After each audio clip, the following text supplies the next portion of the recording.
6:40 on Tuesday. Well, Tuesday, it looks like it's January 21. Roll call, please. All right, good evening, everyone. Member Thompson? Member McDonald? Member Walsh? Here. Vice Chair Thomas? Present. Chair O'Donnell? Here.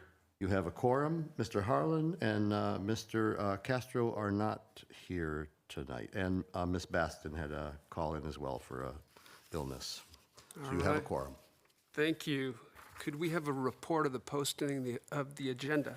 Yes, the agenda for this meeting was made possible for public access at the City Hall exterior bulletin board on the west side of the council chamber and at the planning services counter on 9 p.m. Wednesday, January 15th.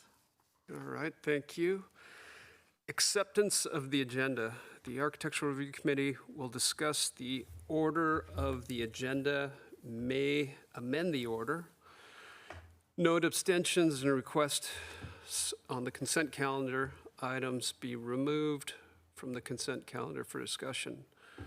Do I have an acceptance of the agenda? All right, Ken, do we need a vote on the acceptance of the agenda? Or Yeah, just- you need a vote, a first and a second and a vote. I'll Okay. second. Okay, we got a first and a second. All those in favor? Aye. Opposed? None. Thank you. Public comments.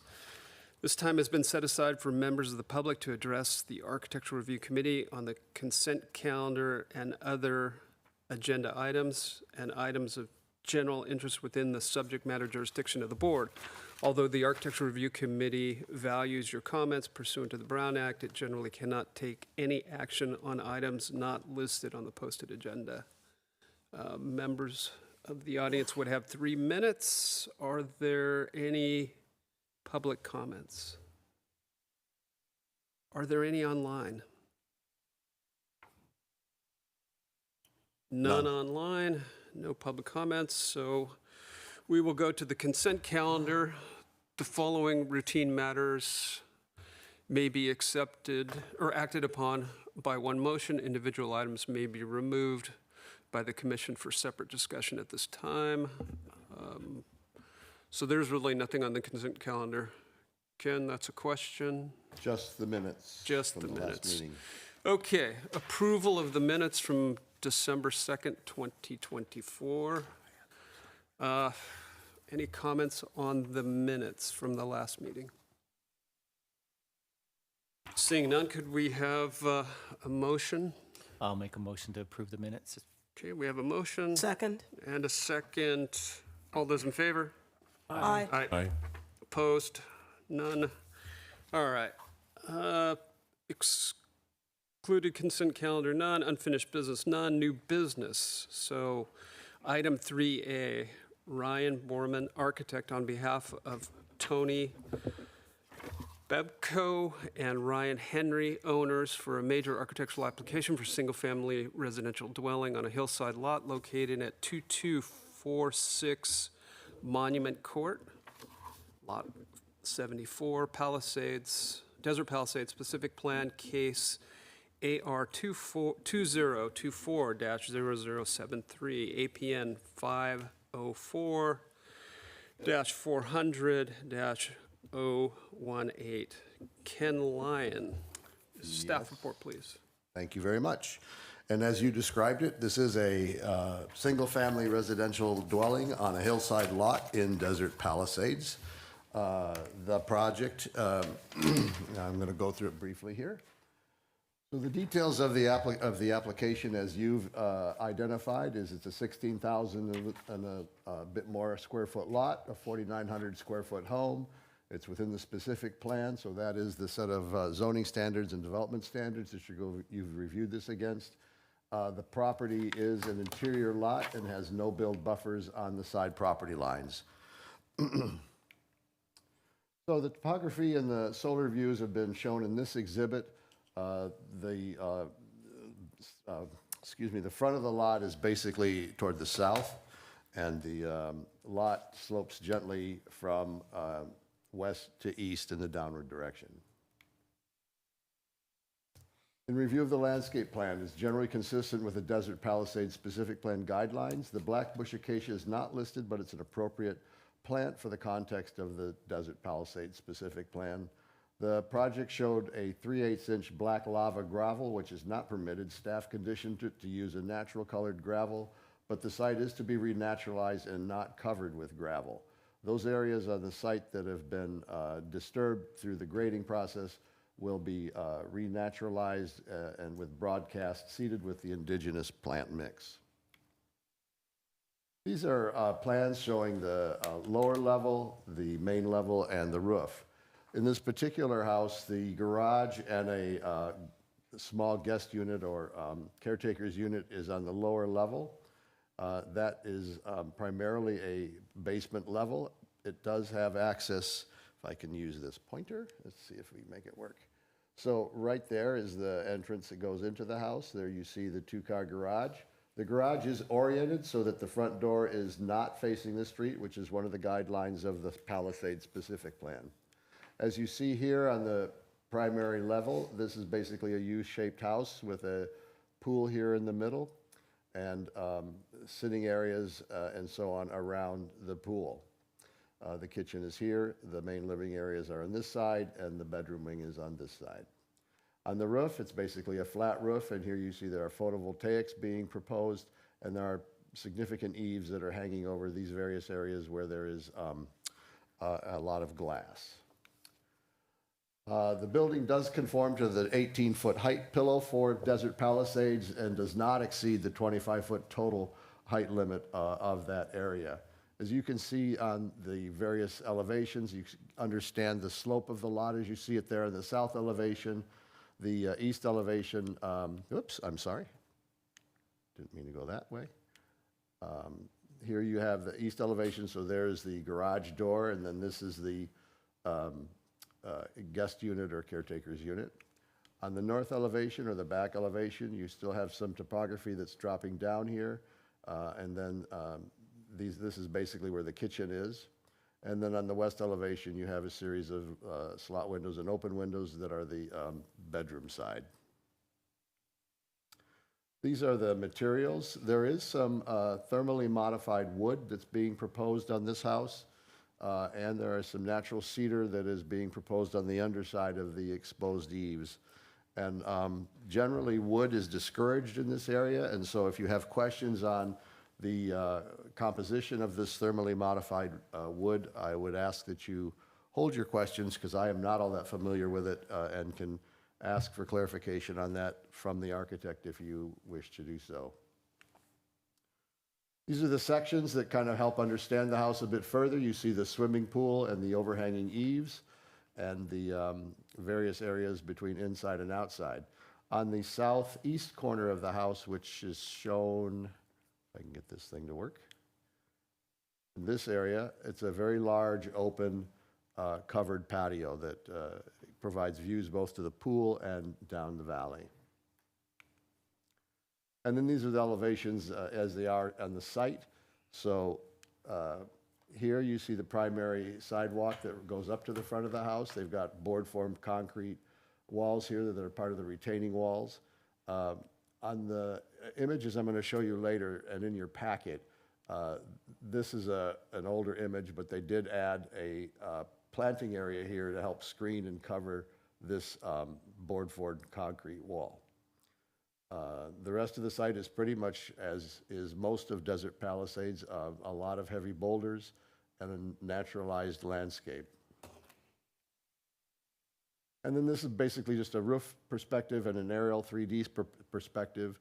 So as we noted earlier, this is where your primary entrance comes up from a pedestrian level, turns and comes back up to this area here, and steps a few more steps there. This is that outdoor covered patio area that provides views down the valley as well as access and connection to the swimming pool. And then this is the side driveway coming in, and the garage is tucked under the backside here. So we have been able to make affirmative findings on this. We believe it's eligible for a categorical exemption under CEQA.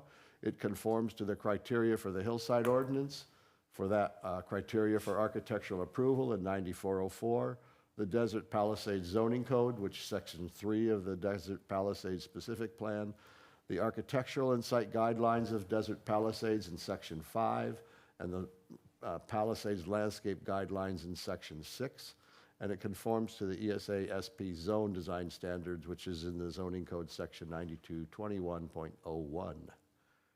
I think that's my last slide.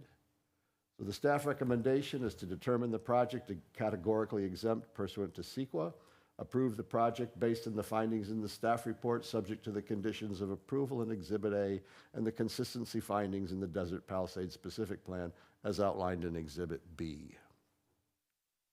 And that concludes my staff report. And I'm available to answer any questions. And the applicant and his architect are in the Zoom room and can speak to you after you have any questions of me. Thank you. Okay, Mr. Lyons, thank you so much. Any questions of staff? I do. Oh, fire away. Ken, on the east elevation, if we could see that slide again, I just had a question on the height limit. It looked as though, you can explain how that works. It's the sheet A32? This The one? pillow. This sheet? Yeah, okay, so is it within the height limit? I'm looking at an encroachment on the When right-hand. you look at How this does that far work? corner, Yeah, it does tuck up above very slightly, but its overall height in this location does not exceed the 25-foot max. so do you average it or something over the elevation? Well, when you've got a situation like this where Yes. where the house primarily conforms, by the point we get to these particular elevations, we're looking at the total height here. Okay, So basically, you've got pretty much the total height. This is a very small tip of the right. of the fascia that pops up above, but it's insignificant in terms of the overall massing of the house. Okay, understood, thank you. Any other questions of staff? Okay. Ken, for the ADU that they have, or the guest house or whatever, they show a parking stall outside. Are they required to put covering for that at all? No, no, Okay. it can simply be outside. Okay. Any other questions? Ken, I had one. In past meetings, we've seen projects that weren't as detailed as this, and they were placed on the consent calendar. Why did this one in particular come to the full body? Generally speaking, we try to keep your agenda as short as possible. When we've got a whole stack of projects that starts to exceed more than 5 or 6 cases, we try to take a couple of them and put them on consent that we think are routine. It's merely to save time. Those things that we put on consent are generally conforming projects. They have little that's of any controversy to them. So we believe they're those type of projects that you can approve under consent. But of course, it is your prerogative at any meeting that there's something on the consent that you want to talk about. You can simply pull it off the consent agenda, and we would hear it as the first item on the agenda that day.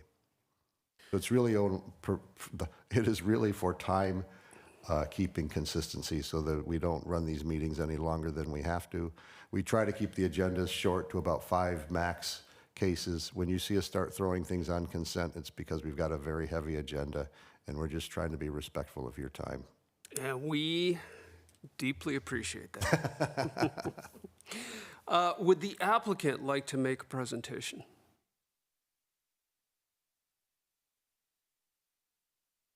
No, I really don't have any comments. Maybe the architect. It's really up to you guys. Thank you. Yeah, my name is Ryan Borman. I'm the architect. I don't have anything specific to add, really. I think Ken's done a great job. I think the drawings and the renderings really speak for themselves. It's great to be here, and sorry we can't join you in person. But if there is anything specific else you wanted to know, I'd be happy to answer that. We appreciate that. Let me open it up for questions. Any questions of the applicant or the applicant's architect? Ryan, it doesn't look like we have any questions. I'm just going to, I'm sure it's on the drawings if I would have dug into it a little bit. It looks like part of your roof drainage goes over the fascia. Are those metal fascias? Yes, those are metal fascias. That's a 22 gauge powder coated aluminum from Metal Sales. Yeah, no, perfect. All right. I don't think we have any other questions. Could I have a motion? I'll do it. I'll make a motion to approve as it's submitted. All right, we have a motion for approval. Second. And Mr. McDonald is seconding. Any further discussion? I believe it's a two-part motion, CEQA exempt. Yes, I'm assuming that you're making the findings based on those in the staff report? Correct. And determining it categorically exempt? Yep. Very good, thank you. Any other discussion? All right, we have a motion and a second. Roll call vote, please.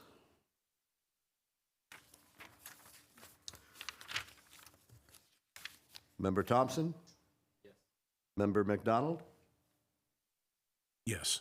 Member Walsh? Yeah. Vice Chair Thomas? Aye. Chair O'Donnell? Yes. Passes 5-0. All right. Thank you. Well, thank you for your time. Looking forward to seeing this thing get built. All right, moving on. So I have a question, Ken. So is the same option available to us in reverse? So if it's not on the consent calendar, but we think it could be on the consent calendar, can we just move it along? Or, That's a really good question, and I don't have a quick answer. I would guess not, because normally, since we're here. you want to make it a really short meeting. No, I think if it's on the regular agenda, I think we do have to consider it just fully. check it. Yeah, Okay. it's a good question. I can ask the city attorney when we get off the meeting tonight, and I'll clarify that for you. All right, well, we appreciate that. Okay, item 3B, a request by PLC Communities LLC for the approval of the final development plans for 157-unit multifamily residential development in Planning Area 5, PA 5, within Phase 1 area of the Marilon development at 801 Sunrise Way, Zone PDD 290, Section 35, Case PDD 2024-0005. Edward Robinson, staff report, please. Good evening, Mr. Chair and members of the ARC. I'm sorry, I've never had you call my name out like that in the past. So, Mr. Robinson. no, he usually just say Edward. So, all right. Good evening once again. All right. So this is a final plan development district, and what that simply means is that at some point in the past, the ARC saw this in its preliminary stage, and now what is before you is the final plan. So when it came before you as preliminary, it is the architecture and the landscaping are not in detailed form. So now what's before you is the final drawings and the final renderings and the final landscape plans. This item already went before the Planning Commission. Actually, the application was submitted on October 23, 2023. But because of the several review processes and the subcommittee that was formed by the Planning Commission to review not just the site plan, but the architecture and the landscape, it took this while to come before you. And that's why in the staff report, I made a mention of an issue that we had to face, and that has to do with the state law and the city council resolution that limits the number of review times that an item could be reviewed before it can be deemed, or before a final action must be taken. So unfortunately tonight, this is our only shot at it. And we did touch base with the chairman about this, and that because the Planning Commission had 3 subcommittee reviews plus the urban staff review that had comments on this, the applicant did respond to all those comments. So what's before you tonight, again, is the final product of all those review processes. And what is, I'm sure by now, some of us are familiar with the Marilon development itself. It is a development that will consist of 1,150 residential units, which include single-family residences and multifamily. This will be the first time that the version of this multifamily phase will be presented to you. What you have seen in the past, and in particular from this applicant, were the single-family component of Miralon development.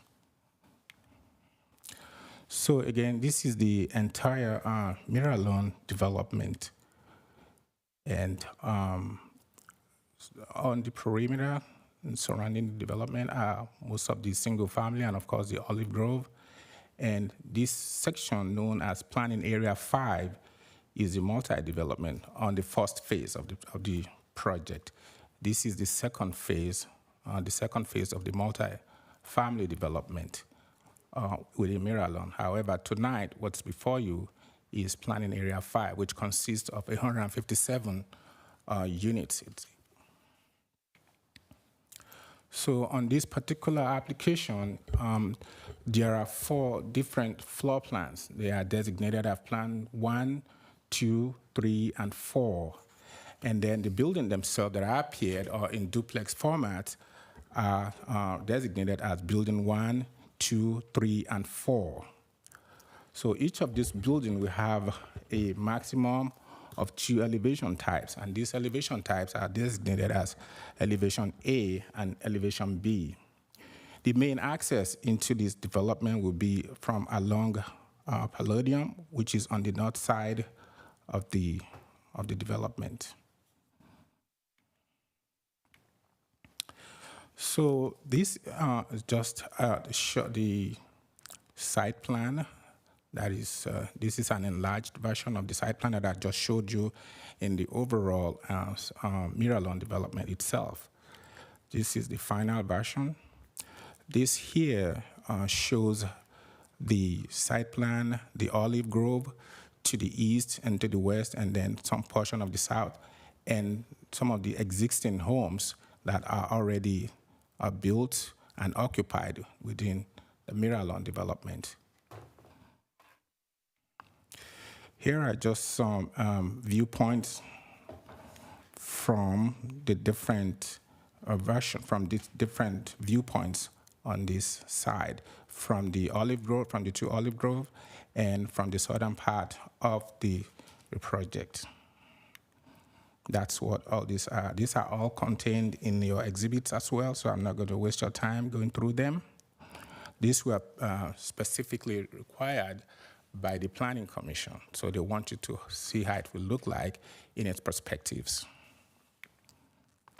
Again, these are on the interior part of the project.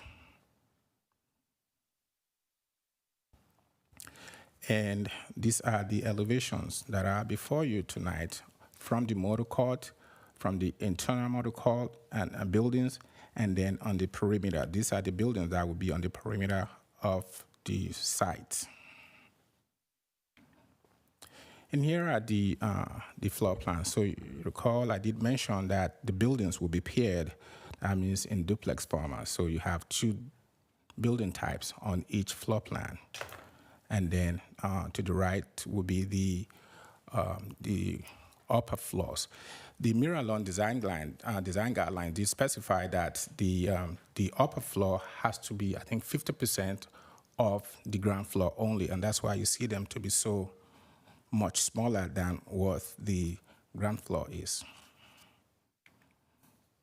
And again, this will be the various elevations.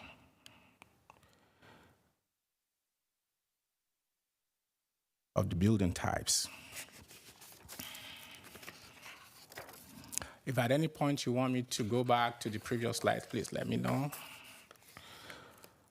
So I'm just going to rush over these because these are the same ones that are contained in the exhibits that you have, and I hope you were able to review them in your, because he was telling me tonight that there are some problems in reviewing some of the materials in your laptops. But this, again, these are the various elevations, which includes the heights and the different fenestrations on all sides of the of the buildings. One of the findings that we have to make, both in the Miralon Design Guidelines and Section 9404 of our code, is that all the buildings has to be architecturally treated on all 4 sides. And that was one of the main issues that the staff, the Urban Design Review staff and Planning Commission had to deal with the applicant on several occasions to make sure that there is consistency in the treatment, in the architectural treatment on all sides of the architecture. This is just same, continuing. So I'm just gonna, and this is Plan 2.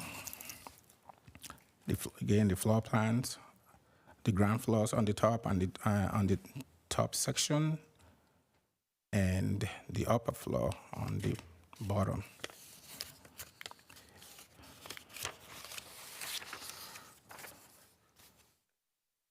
So this is building 4, and the reason why I want to emphasize on this a little bit is that the 2 buildings are designated as Plan 1R and Plan 1, just a revise of the other, but they are dissimilar in appearance. And these are the 3D renderings of all the buildings. So the first one is Building 1. This is how it's supposed to look like once it's built. So the second one is so the first one is Building 1, elevation variation A, and the second one is variation B, or elevation B type. The first one is, of course, the front, and then the side or the rear. Same thing with the bottom one. This is elevation 2, variation A. And this is Building 2, elevation B, or variation B. And then, of course, Building 3, variation A, and variation B. Building 4, that's the first variation, and this is the variation B on Building 4. And these are the sections, which shows the maximum height. One thing I didn't mention earlier is that even though there is a design guidelines for Miralon, the council, when this was approved in 2005, specified that the multi-family section of Miralon should follow the R3 development standards. So they are different. The only component that should be consistent with Miralon design guidelines are the materials and, of course, the landscaping. So the heights, the coverage, and all the other development standards are consistent with the R3 development standards.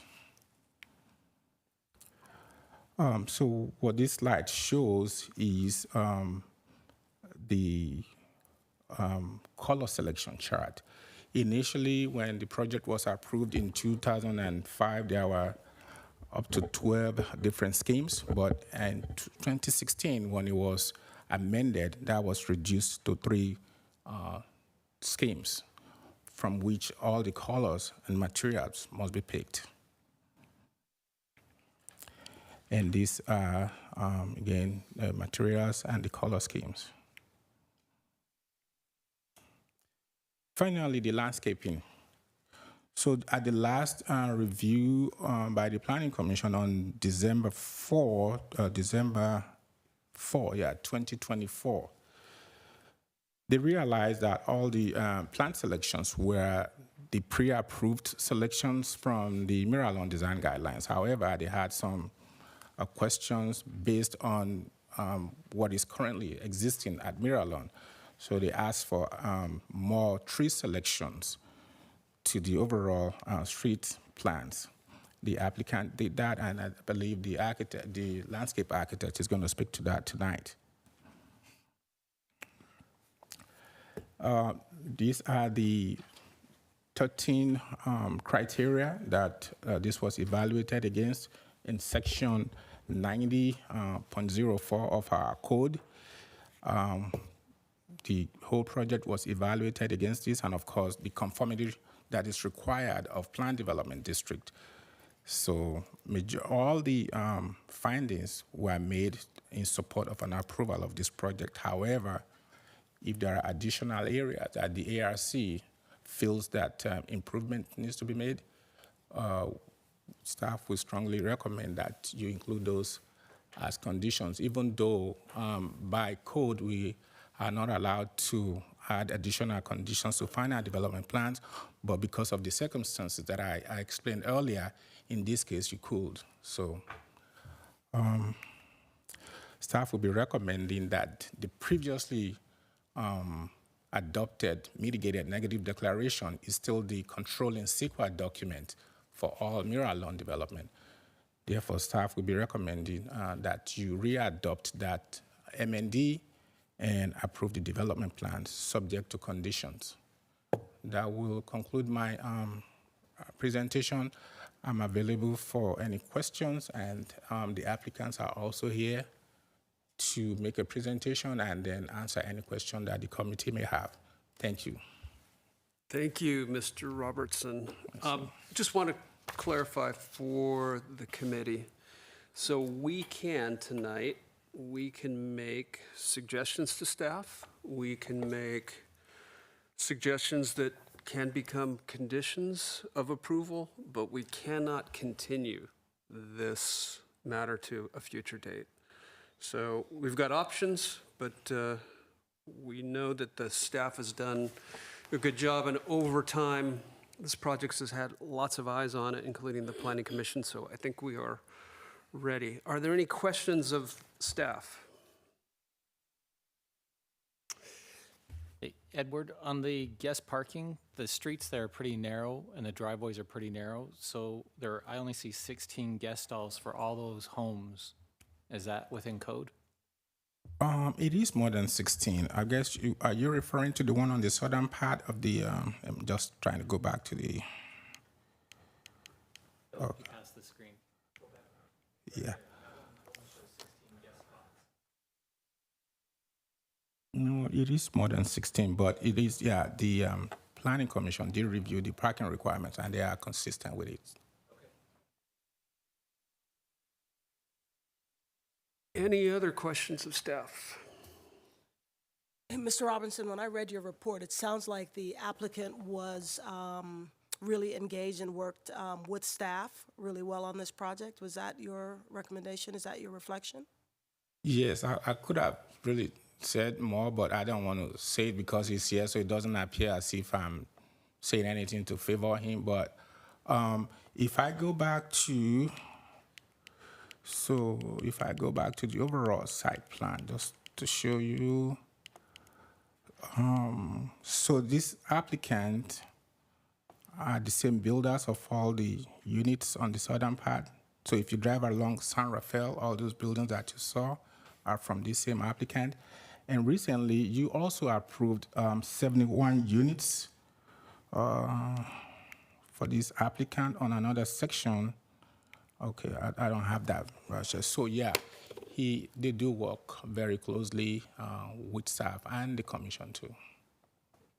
Thank you. Any other questions, staff?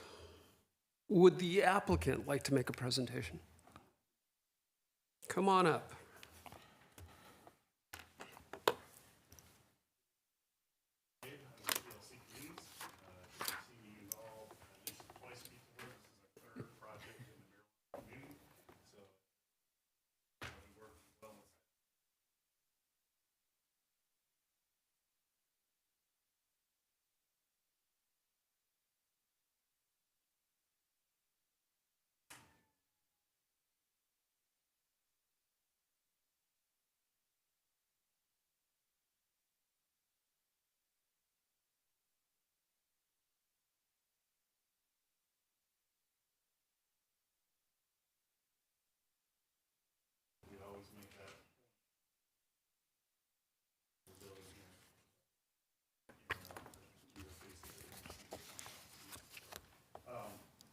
I did want to touch on the guest parking.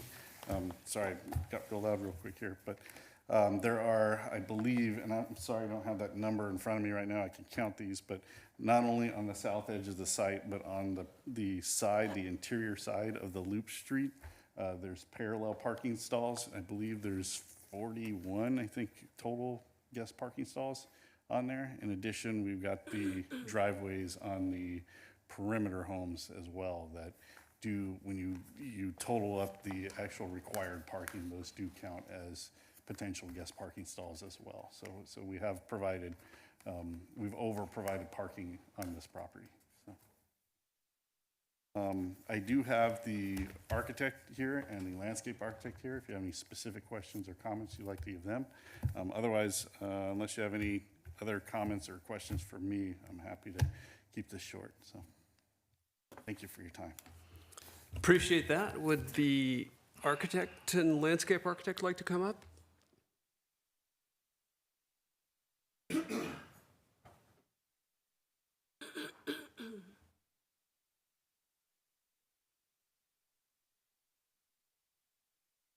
My name is Michael Stone. I'm with Bassini and Ligoni. I'll be the architect working with Pat and PLC Communities on this project.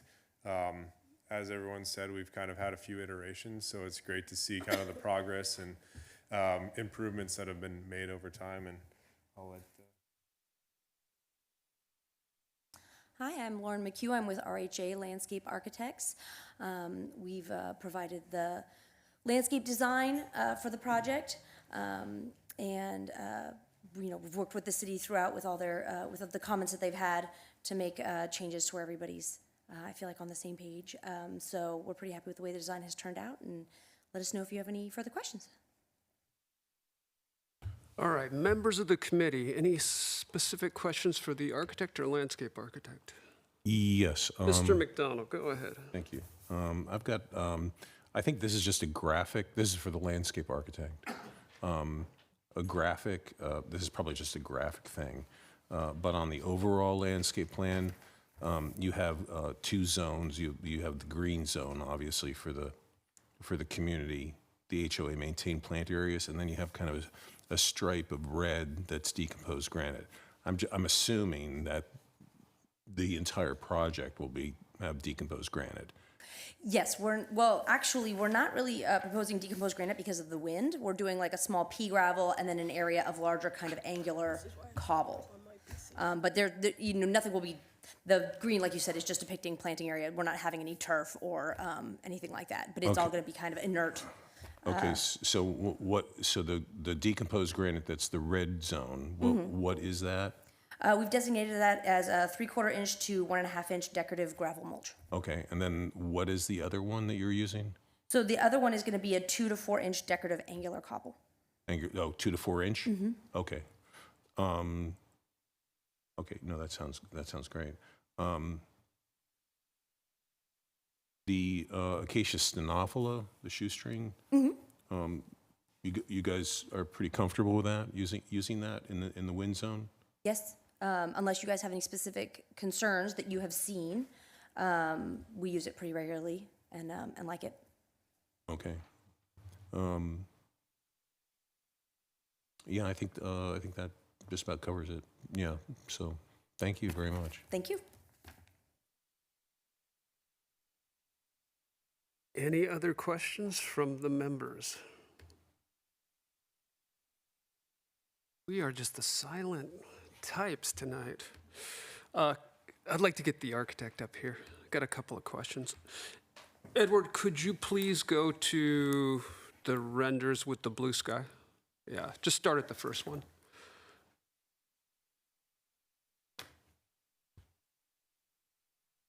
Perfect, thank you. You guys are depicting horizontal and vertical plaster screeds. What are those?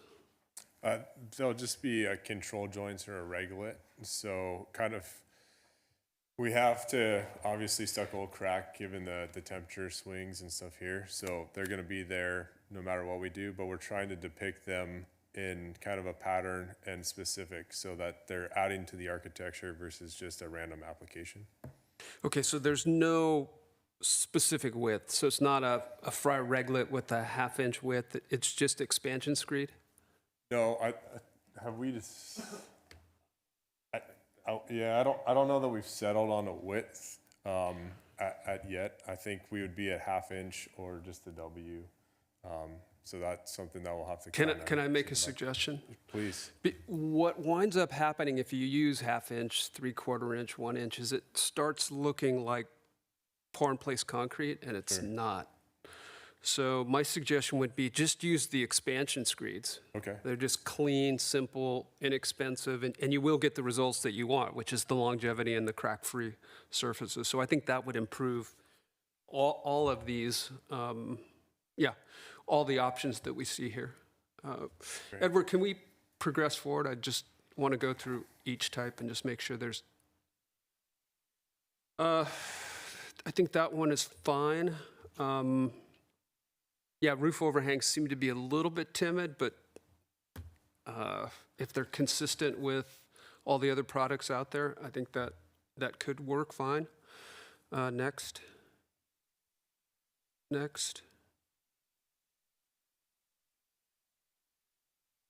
So there's some instances where the shed roofs don't have overhangs on them. It looks like in most of these cases, the shed roofs there's a window below and there's an overhang, so that's fine. There's a couple of instances where there's the shed on another product, and I'll point that out, but these look fine. Next. Those are fine. Next. So in this case, in the lower right-hand corner, you've got a shed roof, and the roof's soaring up, and there's no windows below. Yeah, that one right there, which is fine because it's part of an overall assemblage of buildings in a community, and it would work. It's just that when there are no windows below, it just feels a little weird just to have the roof soaring off. There's no water coming down there. The water's all going the other way. It's not shading anything. Right. So in those instances, sometimes we would wrap the fascia down. And you see that in the old Alexander homes where if they have this condition, they'll just take that fascia and just wrap it down the wall. So it'll stick off 8 inches off the wall. It'll come down 12 inches or 18 inches down that face and stop.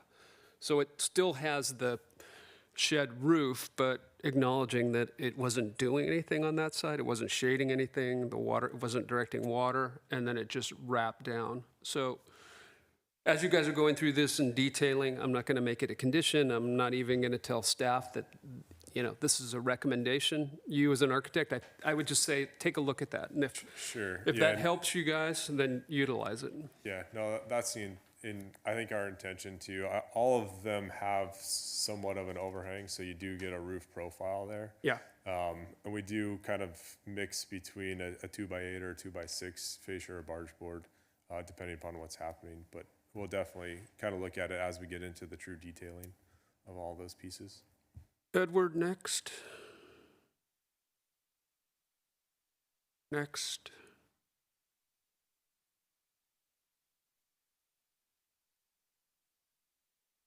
Yeah, on those, it's a scale element where it has the shed roof, they just feel a little vertical. And I know you got AC going on in the attics, and you've got a lot of things going on, but anything that you can do, those screed lines help, but anything you can do to break down that vertical massing and make it read more horizontally.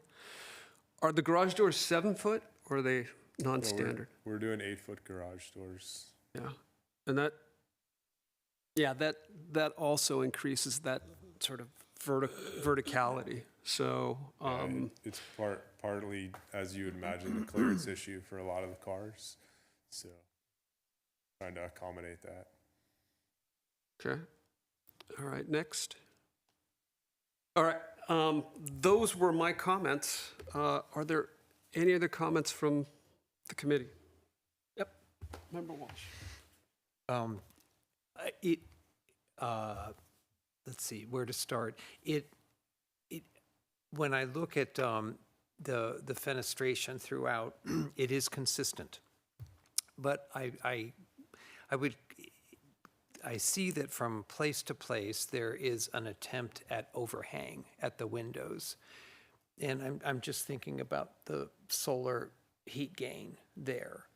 And wouldn't it be nice if all south windows had an eyelash of some sort? Yeah, and I don't mean Please, to interrupt no, you, but talk to me that's about where you do see them where we have applied. It's kind of areas on the site plan where we've identified where Yes. those would be beneficial going through, and that's why you see them in the certain locations. Obviously, it's as a production track, you can't get every single one of them to line up when we're trying to be consistent in the plans. But we did our best, and that's what you see. Those ones are representative of locations on the site in the best way we could do to kind of take advantage, or not take advantage, but block out the solar on those. Yeah, because there's a good amount of glass, and it just looks perhaps inconsistent, a little hit and miss. Okay. And I think a real focused, thorough review of where you can make some impact, and it wouldn't perhaps necessarily need to be that it looks like a stucco protrusion there that you've got over some of the window heads, and sometimes it kind of wraps down to the side. You know, we could go on and on forever about the windows and whatnot, but I just think that it looks like the eye of somebody truly concerned about the heat gain would be of benefit. Okay. The next thing I would like to say and to share with you is I see some very good seeds of things from an aesthetic elevational standpoint. Could we take a look, Edward, at building B, like 3? Building 3, elevation B, somewhere. Okay, there, stop, please. Lower left. Occasionally, not often enough, I see a window wrapping a corner. And it almost looks like it has a far more refined and scaled look to it, that lower left. It's nice. And you also pick up the benefit of light from 2 separate orientations. And so corner windows are magic and they give you a lot of relief where you have the potential for monotony, visual monotony in multiple unit like that. So yeah, that's all I wanted to mention. And I know it's a time issue, isn't it? You know, you could just sit there and work on an elevation all day. You could. Yes, okay, and it's a commodity, time. But it would be of great benefit to the users also, who they're at some point going to be left to their own devices to kind of figure things out like that. Okay, thank you. No, that's a great point. And as you can see, we did try to take into account some of those things and Oh, yes. try and mix it up so that you did have those different window patterns between the buildings and plans.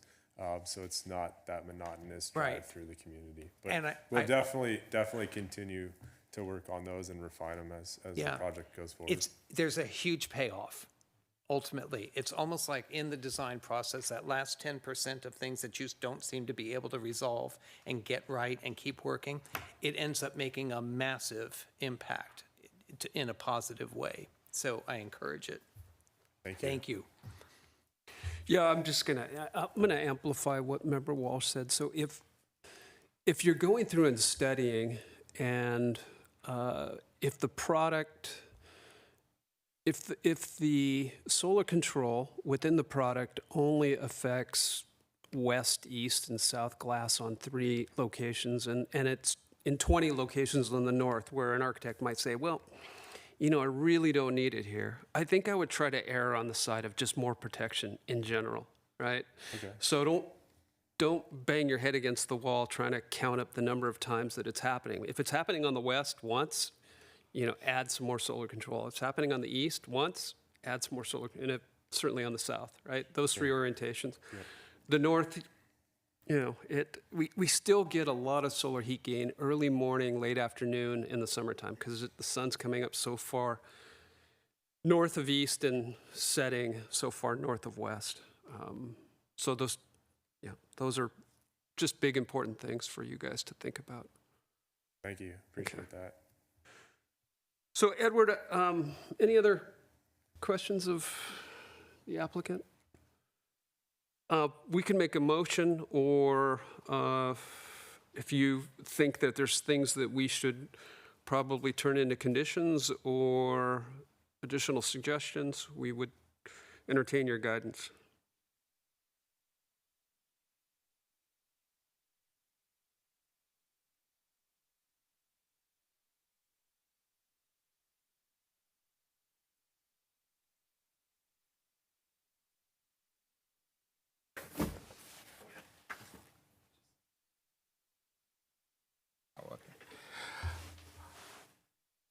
Okay, now it's working. I think I'm comfortable with the directions that you've given. If, when the construction documents are submitted, if I have any headache, if I'm not feeling comfortable with what they, with the directions that you've given tonight, I think I can call either the chair. Mr. Walsh is always there in my office, so I can ask for his guidance. So, but these applicants, we've worked with them, and I know their traits, so I have confidence that they will follow your directions tonight. Okay, thank you. Would somebody like to formulate a motion? All right, Member Walsh. I move to approve. And what else do we need, Edward? So we can say we re-adopt the MND as the controlling CEQA document, and therefore approve the project as submitted. So moved. Second. All right, we've got a first and a Words second. in my mouth. Any additional discussion? Seeing none, roll call vote, please.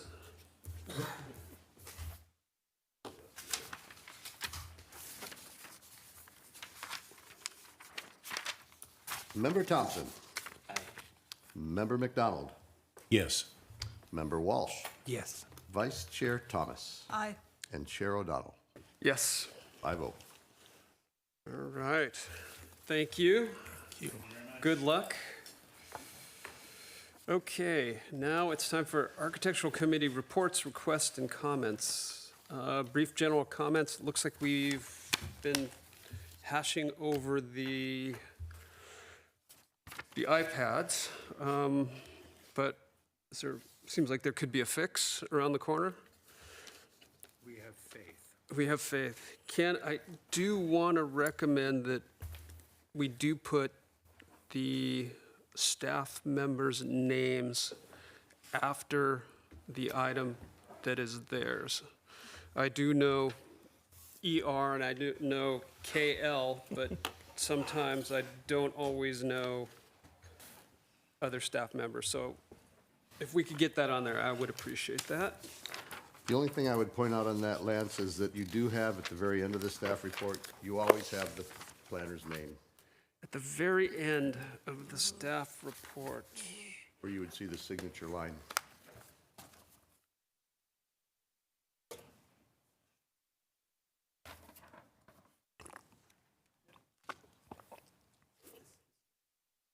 The staff report, so it's the bottom of the staff. Yep. Bottom of the staff report. We don't have. When you go to the last page of the staff report, Yeah, but that assumes our laptops are working, and I've got that. that kind of forces you to make sure you go all the way through the staff report, right? And if all I have is these 3 sheets, Nice deflection. Blame the laptop. all right. So noted, so noted. Planning director's report. The planning director is not here, so we are going to adjourn. So adjournment at 6:35. Thank you. Thank you.